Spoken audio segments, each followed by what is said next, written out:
Gia Cát Lượng trong lịch sử có kiệt xuất như trong Tam Quốc diễn nghĩa. Tam Quốc diễn nghĩa đã thần thánh hóa hình ảnh Gia Cát Lượng. Vậy nếu không có sự thổi phồng tên tuổi trong tiểu thuyết, liệu Khổng Minh có thể lưu danh muôn đời được hay không? 1. Gia Cát Lượng trong lịch sử.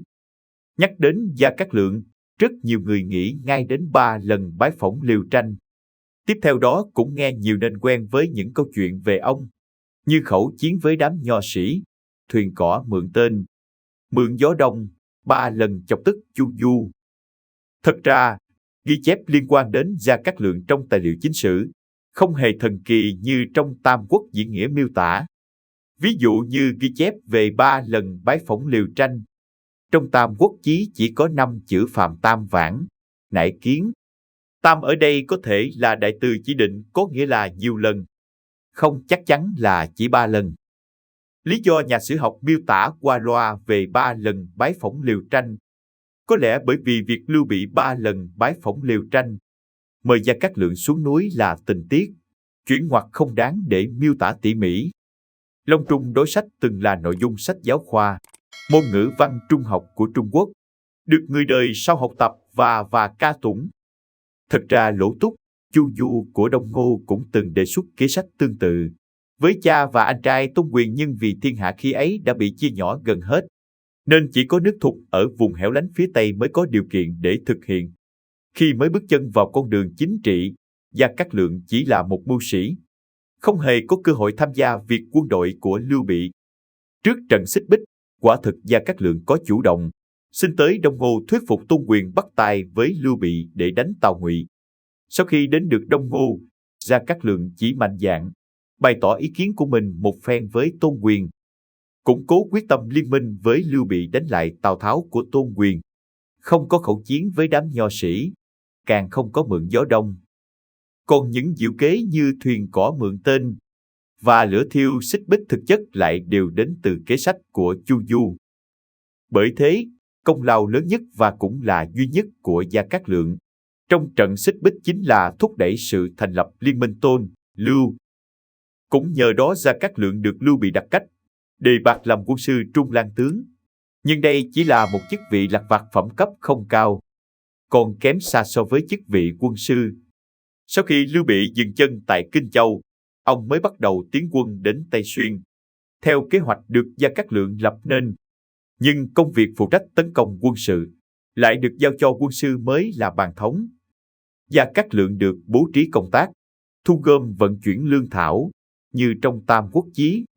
Thục thư Gia Cát Lượng truyện có ghi lại, để Lượng chỉ huy quận Linh Lăng, Quế Dương, điều chỉnh thuế khóa ở đó để sung vào việc quân. Sau khi Lưu Bị chiếm được Tây Thục đã phong Gia Cát Lượng làm quân sư tướng quân, xử lý công việc trong mộ phủ của Tạ tướng quân. Tuy bắt đầu có được thực quyền quân sự, nhưng chủ yếu vẫn là công việc hậu cần như cung ứng lương thảo. Khi Lưu Bị ra ngoài vẫn thường để Gia Cát Lượng trấn thủ thành đô. Về sau Lưu Bị và Tào Tháo tiến hành trận chiến then chốt liên quan đến sự tồn vong tại Hán Trung nay thuộc Thiểm Tây. Lưu Bị dẫn theo quân sư Pháp chính mới theo mình chưa lâu, vẫn không mang theo Gia Cát Lượng như trước. Lưu Bị rất có tài nhìn người, tại sao khi đánh trận lại chưa từng dẫn theo Gia Cát Lượng liệu sự như thần đến tiền tuyến? Đó là bởi Lưu Bị cho rằng Gia Cát Lượng có tính cẩn trọng, giỏi về đối nội nhưng lại không thạo ứng biến. Sau khi Lưu Bị qua đời, Gia Cát Lượng 6 lần đánh Kỳ Sơn, 5 lần bắt phạt Trung Nguyên đa phần đều ra về tay không, chứng tỏ đánh giá của Lưu Bị về Gia Cát Lượng vẫn khá là khách quan.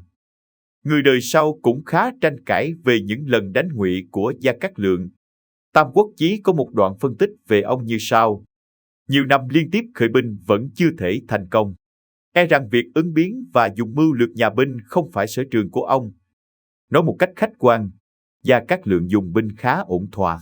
Theo thói quen hành động cẩn thận nên rất ít tung ra đội kỳ binh, một dạng như lính đặc công thời nay.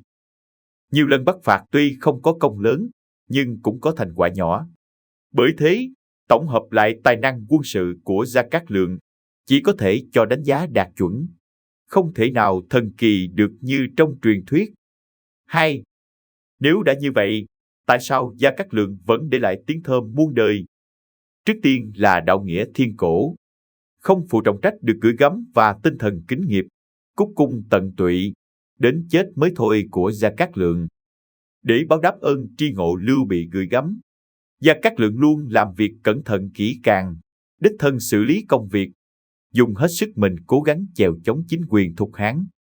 Vì di nguyện của Lưu Bị, Gia Cát Lượng không ngại gian khổ, nhiều lần đích thân dẫn quân Hán đi bắt phạt Trung Nguyên.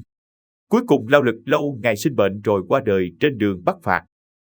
Gia Cát Lượng chấp chính ở Thục Hán mười mấy năm. Tuy nắm phần lớn quyền hành trong tay nhưng chưa từng sinh ra suy nghĩ bất trung. Ông luôn tập trung tư tưởng, một lòng vì việc công. Có thể nói là tấm gương nghìn đời cúc cung tận tụy, đến chết mới thôi. Thứ hai, năng lực quản lý đất nước của Gia Cát Lượng vô cùng xuất sắc. Thuở đầu ở Kinh Châu, ông không chỉ giải quyết công việc, trưng thu thuế khóa và vận chuyển lương thảo đâu ra đấy, còn tích lũy được kinh nghiệm quản lý đất nước phong phú.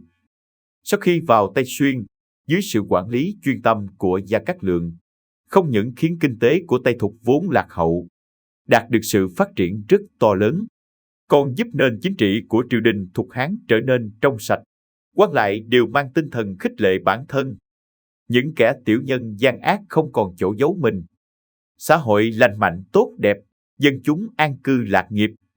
Thứ ba, về phương diện dùng người, Gia Cát Lượng ra sức đề bạt một lượng lớn người trung lương, như Tưởng Uyển, Phí Y, Quách Du Chi, Đổng Doãn, Hướng Sủng. Điều này rất quan trọng đối với việc bảo vệ chính quyền Thục Hán. Cuối cùng, Gia Cát Lượng cũng có thành tích nổi bật trong công việc quản lý dân tộc thiểu số. Năm 225 năm Kiến Hưng thứ 3 của Thục Hán, Gia Cát Lượng dẫn đại quân Nam chinh các cứ dân tộc thiểu số ở Tây Nam. Sau khi Bình Định đã thực hiện một loạt chính sách xoa dịu với các dân tộc này, thúc đẩy hòa nhập dân tộc, ổn định tình hình của vùng Tây Nam. Chính bởi vì Gia Cát Lượng có tài năng và cống hiến trong 4 phương diện kể trên, nên dù tránh không bàn tới tài năng quân sự, ông vẫn được người đời kính nể. Cái tên Gia Cát Lượng vì thế mà được lưu danh muôn đời.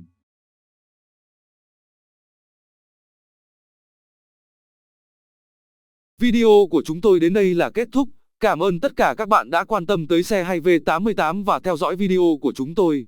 Đừng quên like, share và đăng ký kênh nhé. Đặc biệt đừng quên bật chuông để theo dõi những video nhanh nhất. Một lần nữa xin cảm ơn tất cả các bạn.